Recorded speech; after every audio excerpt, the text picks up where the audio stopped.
இயேசு ஜீவிக்கிறார். சுவிசேஷ ஊழியம் வழங்கும் ஜீவ வார்த்தைகள். கிறிஸ்துவில் பிரியமானவர்களே, ஆண்டவர் இயேசு கிறிஸ்து நாமத்தில் உங்களை அன்போடு வாழ்த்து வரவேற்கிறோம். இயேசு ஜீவிக்கிறார் ஒளித்தின் சார்பாக ஜீவ வார்த்தைகள் நிகழ்ச்சிக்கு வந்திருக்கிறவங்களை கர்த்தர் ஆசீர்வதிப்பாராக. ஒவ்வொரு வாரமும் இதே நேரத்தில் இந்த வார்த்தைகளை கேளுங்கள், நேரை கேட்க செய்யுங்கள். ஒளித்தில் பயன்படுத்த விரும்பினாலும் எங்களுடைய வெளியீடுகள் தேவையானாலும் எங்களோட தொடர்பு கொள்ளுங்கள். நாம் ஒருமித்த நாமத்தை உயர்த்துவோமாக. நகோமி என்கிற புஸ்தகம் ஆயத்தமாய் கொண்டிருக்கிறது. அதை குறித்து என்னிடத்தில் கேட்டுக்கொள்ளுங்கள். கர்த்தர் நம்மை ஆசீர்வதிப்பாராக. நாளில் வேதாமத்திலிருந்து ஆண்டவர் நமக்கு தருகிற வார்த்தை நான் வாசிக்கிறேன். ஜெபத்துடன் கேளுங்கள். யோவான் எழுதின சுவிசேஷம் 12ஆம் அதிகாரம் 10ஆம் வசனம். லாசரு நிமித்தமாக யூதரில் அநேகர் போய் இயேசுவினிடத்தில் விசுவாசம் வைத்தார்கள். லாசரு நிமித்தமாக யூதரில் அநேகர் போய் இயேசுவினிடத்தில் விசுவாசம் வைத்தார்கள். இந்த வார்த்தையில் கேட்கிற அன்பு நேச பிள்ளைகளே, இந்த லாசரு நிமித்தம் அநேகர், அதுவும் யூதர்கள் என்று சொல்லப்பட்டிருக்கு. ஏன் யூதர்கள் என்கிற காரியம் அங்கே குறிக்கப்படுகிறது, அது அழுத்தமாய் சொல்லப்படுகிறது என்று சொன்னால், யூதர்கள் தான் இயேசுவை மேசியா என்று ஏற்றுக்கொள்ளவில்லை. தச்சனுடைய குமாரன் அல்லவா, இவரோடு கூட பிறந்தவர் நம்மிடத்தில் இருக்கிறார்களே, அப்படி இருக்கும்போது எப்படி மேசியா என்று ஏற்றுக்கொள்ள முடியும்னு சொல்லி இந்த இயேசுவை மேசியாவாக ஏற்றுக்கொள்ளாதவர்கள் யூதர்கள். அப்படிப்பட்ட யூதர்கள் லாசரு நிமித்தமாக இயேசுவை விசுவாசித்தார்கள் என்று சொல்லி இந்த வார்த்தை சொல்வதை பார்க்கிறோம். ஒருவேளை யோவான் ஸ்நானரிடத்தில் அல்லது நம்முடைய ஆண்டவர் இயேசு கிறிஸ்துவிடத்தில் நீங்கள் செய்த முதலாவது பிரசவம் என்ன என்று கேட்பீர்களானால், மனம் திரும்புங்கள், பரலோக ராஜ்யம் சமீபமாக இருக்கிறது என்று சொல்வார்கள். அதே போல் இந்த லாசருடத்தில் போய், ஐயா உன் நிமித்தம் அநேகர் ஆண்டவர் விசுவாசிச்சிருக்காங்களே, நீ என்ன பிரசங்கம் பண்ண என்று கேட்டு பாருங்கள்.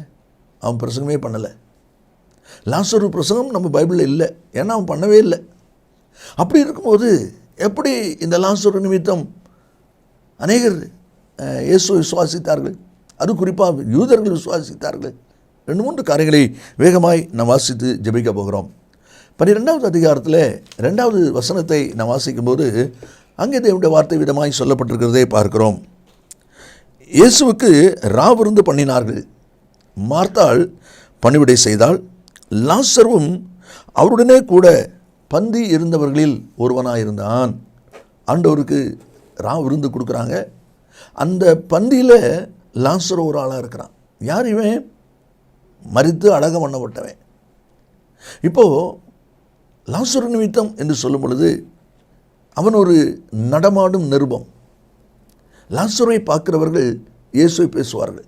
ஒருவேளை யோசித்து பாருங்கள், லாசரு கிராஸ் பண்ணி போகிறான்னு சொன்னால், அதோ போகிறான்னு, அவன் தான் நசரேயன் இயேசுவால் உயிரோடு எழுப்பப்பட்டவன். அது எப்படி? உடனே சொல்லல, நானும் அடக்காராந்தைக்கு போனேன், நானும் அப்படி மண்ணு போட்டு தான் வந்தேன். அப்படியா? லாசர் அவன் பாட்டு போய்கிட்டு இருக்கிறான், அவன் என்னமே பேசலை. ஆனால் அவனை பார்க்குறவங்க இயேசுவை பேசுகிறாங்க. இந்த வார்த்தையில் கேட்கிற அன்பு நேச பிள்ளைகளே, நான் தேவனோடு இணைந்திருக்கிறேன், தேவனுக்காக செயல்படுகிறேன் என்று சொல்லுகிறேன். நீங்களும் நானும் நாம் செயல்படுகிற விதங்களை பார்த்து ஜனங்கள் இயேசுவை அறிய வேண்டும். அதுதான் நடமாடுகிற நிருபம். லாசருவை பார்க்கிறவர்கள் இயேசுவை பற்றி பேசினார்கள். இன்றைக்கி நம்மை பார்க்கிறவர்கள், உங்களை பார்க்கிறவர்கள் இயேசுவை பற்றி பேசுகிறார்களா? இயேசுவை அறியும்படி உங்களுடைய வாழ்க்கை இருக்கிறதா என்பதை முதலாவது யோசித்து பாருங்கள். இந்த லாசரு நடமாடுகிற ஒரு நிருபமாக இருந்தான் என்று சொல்லி அந்த வசனத்தில் நாம் வாசிக்கிறோம். லாசரு நடமாடும் நிருபமாக இருக்கிறான் என்பதை இந்த அனுபவத்தின் மூலமாய் நாம் அறிந்திருக்கிறோம். இந்த வார்த்தையில் கேட்கிற அன்பு நேச பிள்ளைகளே, அப்போஸ்தலர் 4ஆம் அதிகாரம் 13ஆம் வசனத்தை வாசிக்கும் போது பேதுரு, யோவான் தைரியமாக பேசுகிறாங்க. அவங்க பேசுகிறத வேதபார பரிசு கேட்குறாங்க. அவங்க சொல்கிறாங்க, இவங்க படிப்பறியாதவங்க, பேதமை உள்ளவங்க, எப்படி இப்படி பேச முடியுவங்களால? இவ்வளவு தீர்க்கமாக எப்படி பேசுகிறாங்க? கூட இருக்கிற இன்னொருத்தர் சொல்கிறாரு, அவர்கள் இயேசுவோடு இருந்தவர்கள், அவர்கள் இயேசுவோடு இருந்தவர்கள். வார்த்தையில் கேட்கிற அன்பு நேச பிள்ளைகளே, இயேசுவோடு இருக்கிறவர்கள் தெளிவாக இருப்பார்கள், சரியாக இருப்பார்கள், சீராக இருப்பார்கள். அதுதான் நிருபம். நடமாடுகிற நிருபமாய் அவன் இருந்தான் என்று சொல்லி அந்த வசனத்தில் நாம் அல்ல வாசிக்கிறோம்.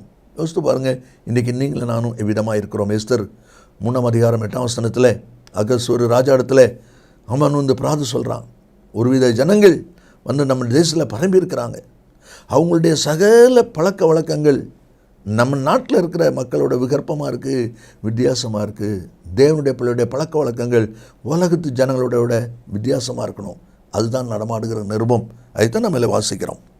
ரெண்டாவது, இந்த லாசருடைய வாழ்க்கையில் இருக்கிற அடுத்த அனுபவம் 11ஆம் அதிகாரம் 44வது வசனத்தில், மரித்தவன் வெளியே வந்தான். இயேசு கல்லறை வாசல் நின்று லாசருவே வெளியே வா என்று சொல்கிறார். அந்த வார்த்தை கேட்ட மாத்திரத்தில் கல்லறையில் 4 நாளாக உள்ளே இருந்தவன் அப்படியே வெளியே வந்து நிற்கிறான். இவனை கட்டவிழ்த்து விடுங்கள் என்று சொல்வதை நாம் அதில் பார்க்கிறோம். நல்லா யோசித்து பாருங்கள். 17ஆம் வசனத்திலே நாம் வாசிக்கிறோம். அதில் சொல்கிறார், இயேசு அங்கே வந்தபோது அவன் கல்லறையிலே வைக்கப்பட்டு 4 நாள் ஆயிற்று என்று கண்டார் என்று சொல்லி அந்த வார்த்தை இருக்கிறதை நாம் அங்கே பார்க்கிறோம். அநேக ஜனங்கள் வீட்டில் வந்து மார்த்தாள் மரியாளுக்கு ஆறுதல் சொல்லி கொண்டிருக்கிறாங்க. அப்போ இப்படிப்பட்ட ஒரு சம்பவம் அங்கே நடந்து கொண்டிருக்கிறது. அப்போ மரித்து போன மனிதன் இப்பொழுது உயிரோடு நிற்கிறான். அதை பார்க்கும்போதே ஜனங்களுக்குள்ளே ஒரு வித்தியாசமான, இனம் புரியாத, புரிந்து கொள்ள முடியாத ஒரு காரியம் அவர்கள் இருப்பதை நாம் அதில் பார்க்கிறோம். அதனால்தான் லாசரு நிமித்தமாக அநேகர் இயேசுவை விசுவாசித்தார்கள். இந்த வார்த்தையில் கேட்கிற அருமையானவர்களே, நீங்களோட யோசித்து பாருங்கள். நம்முடைய வாழ்க்கையிலையும் அந்த லாசரு விதமாக இயேசுவை பிரதிபலிக்கிற ஒரு வாழ்க்கை வாழ்கிறவனோ அதே போல் நாமும் அவ்விதமான ஒரு வாழ்க்கை செய்ய வேண்டும் என்று சொல்லி தான் ஆண்டவர் எதிர்பார்க்கிறார். அதைத்தான் நம்ம தேவனுடைய வார்த்தையில் நாம் வாசிக்கிறோம். இனி 3வது ஒரு அனுபவத்தை நாம் பார்ப்போமானால் 11ஆவது அதிகாரம் 4வது வசனத்தை நாம் வாசிக்கும்போது ஆண்டவர் சொல்கிறார், இந்த வியாதி மரணத்துக்கு ஏதுவாயிராமல் தேவனுடைய மகிமை விளங்குவதற்கு ஏதுவாயிருக்கிறது.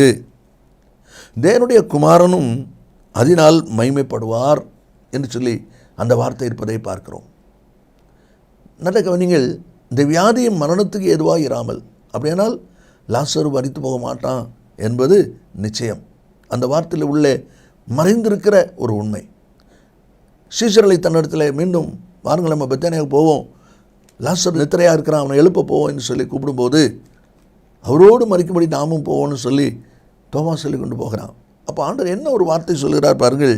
15வது அதிகாரத்தில் கடைசியில் இருக்கிறது, இப்பொழுதும் அவனிடத்திற்கு போவோம் பாருங்கள். அவன் என்பது லாசரு. இப்பொழுதும் லாசரின் இடத்திற்கு போவோம் வாருங்கள். அவன் மறித்து கல்றான், அவங்களோட சாக போகிறோம் அப்படின்னு கூப்பிடலை. அதுதான் நம்ம இல்லை வாசிக்கிறோம். இந்த வியாதி மரணத்துக்கு ஏதுவாயிராமல், அந்த வார்த்தை மிக முக்கியமான வார்த்தை. தேவனுடைய மகிமை விளங்குவதற்கு ஏதுவாயிருக்கிறது. தேவனுடைய குமாரனும் அதன் மூலம் மகிமைப்படுவார் என்று சொல்லி அந்த வார்த்தை இருப்பதை நாம் அதில் பார்க்கிறோம். அதே போல் பின்னாலே நாம் வாசிக்கிறோம், ஆண்டவர் கல்லறையின் அருகில் நின்று லாசருவே வெளியே வா என்று சொல்லி கூப்பிடுகிறார். அவன் வெளியே வருகிறான். அவன் வெளியே வருகிற போது அந்த காரியத்தில் சொல்லப்பட்ட ஒரு வார்த்தை கவனிங்க. 42வது வசனத்தில் ஆண்டவர் பிதாவாகிய தேவனை நோக்கி பண்ணுகிற ஒரு ஜெபம். அதில் சொல்லுகிறார், நீர் என்னை அனுப்பினதை சூழ்ந்து நிற்கும் ஜனங்கள் விசுவாசிக்கும்படியாக அவர் நிமித்தம் இதை சொன்னேன். நீர் என்னை அனுப்பினதை சூழ்ந்து நின்றிருக்கிற இந்த ஜனங்கள் விசுவாசிக்கும்படியாக அதை சொன்னேன் என்று சொல்லி தான் லாசருவே வெளியே வா என்று சொல்லி அந்த வார்த்தை வருவதை பார்க்கிறோம்.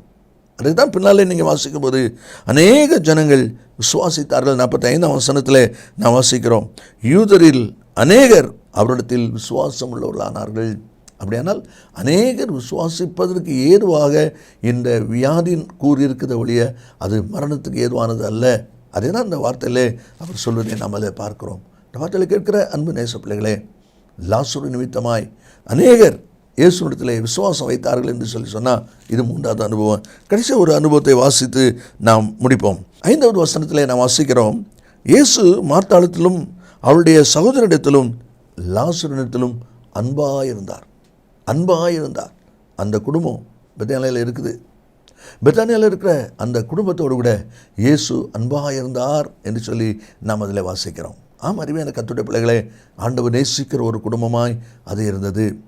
ஆண்டவர் அங்கே வருகிற போது அங்கே தங்குகிற அனுபவத்தை நாம் அதில் பார்க்கிறோம். அது மட்டும் அதில் சொல்லிக்கு அவனுக்கு வியாதியாக இருக்கிறான் அப்படின்னு சொன்ன உடனே இயேசுக்கு செய்தி சொல்லி விடுறாங்க. என்ன சொல்லி சொல்கிறாங்க பாருங்கள். 3வது வசனத்தில் நாம் அதை வாசிக்கிறோம், ஆண்டவரே நீ சிநேகிக்கிறவன் வியாதியாக இருக்கிறான் என்று சொல்ல அவரிடத்தில் ஆள் அனுப்பினார்கள். நீர் சிநேகிக்கிறவன் வியாதியாக இருக்கிறான். பார்த்தீங்களா, லாசர் வியாதியாயிருக்கிறான் என்று சொல்லி அப்படி சொல்லாமல் நீர் சிநேகிக்கிறவன் வியாதியாயிருக்கிறான் என்று சொல்லி அவங்க அனுப்புகிறதை நாம் அங்கே பார்க்கிறோம்.